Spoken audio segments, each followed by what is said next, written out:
Hey guys, and welcome back to the channel. Thanks for tuning in. My name's Azza and today we're in S-Class. We're doing just the one race and we're on the Nurburgring. Now, the reason why I've selected just the one video is A, because it's the Nurburgring and everybody loves it, and obviously it's quite a long race, and B, it was quite a decent race as well.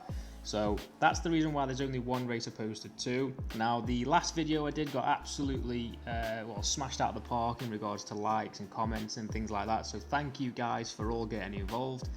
But yeah, now we're going to focus on the gameplay. So this Maserati MC12 in front kind of knocked me offline there. I knew what I wanted to do, but he was sideways here, there and everywhere, and I was really struggling to get through. So we managed to fight our way through the pack. We're in third place out of 13.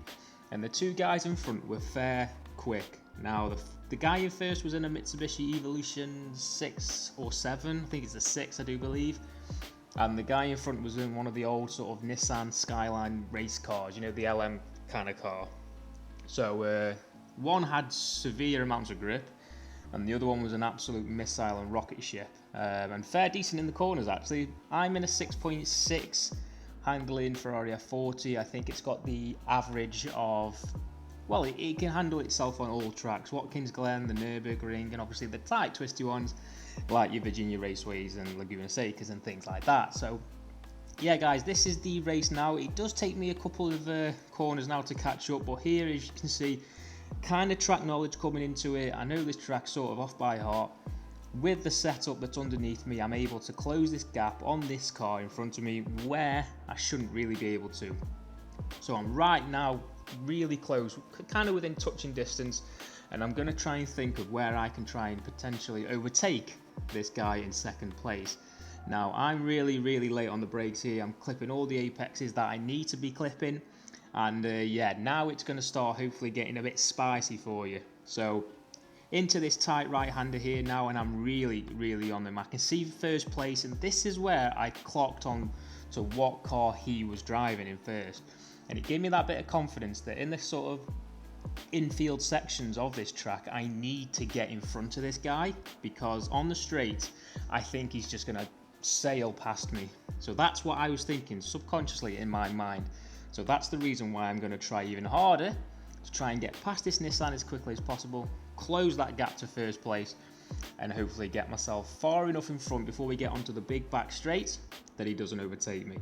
Now, into this long left-hander, it's up and then it's down, and then this corner here really tricky because it does bottom most cars out, which is why on the Nurburgring, if you are tuning, it's better to have a higher car than it is a lower one. And obviously the carousels and things like that, they'll always make you ground out and you just won't be able to turn. You'll just have chronic understeer or oversteer, and obviously it makes it very difficult to hit them fast lap times. So onto this straight, well, I say straight, it's more of a curve. This is where I managed to sort of claw the distance close to this Nissan, and as you can see here, I'm right close.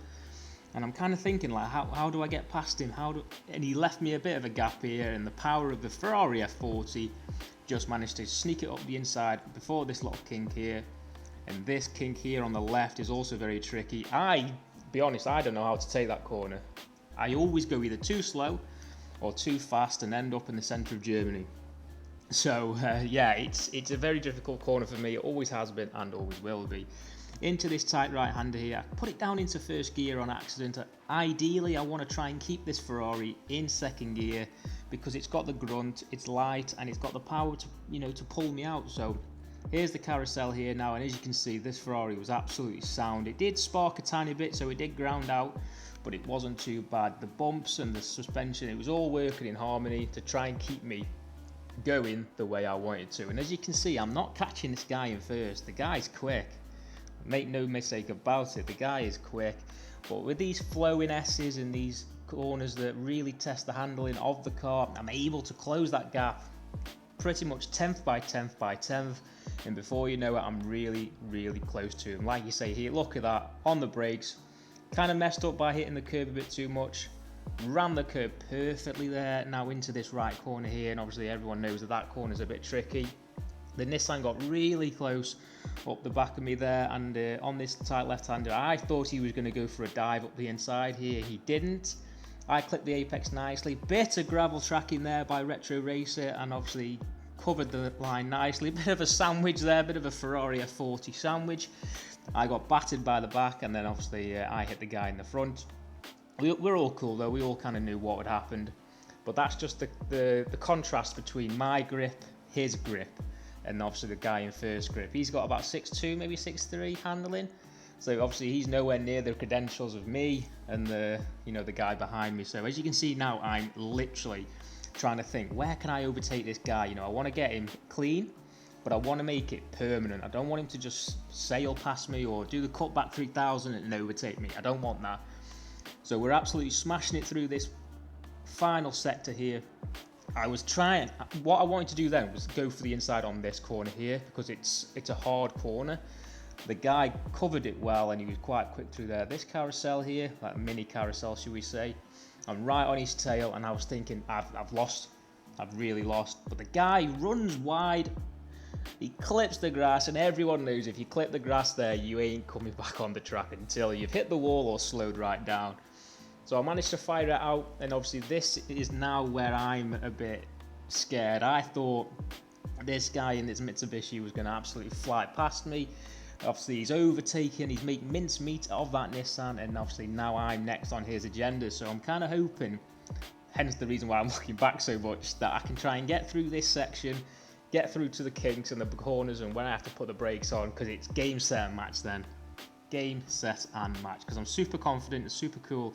We're going through this final sector.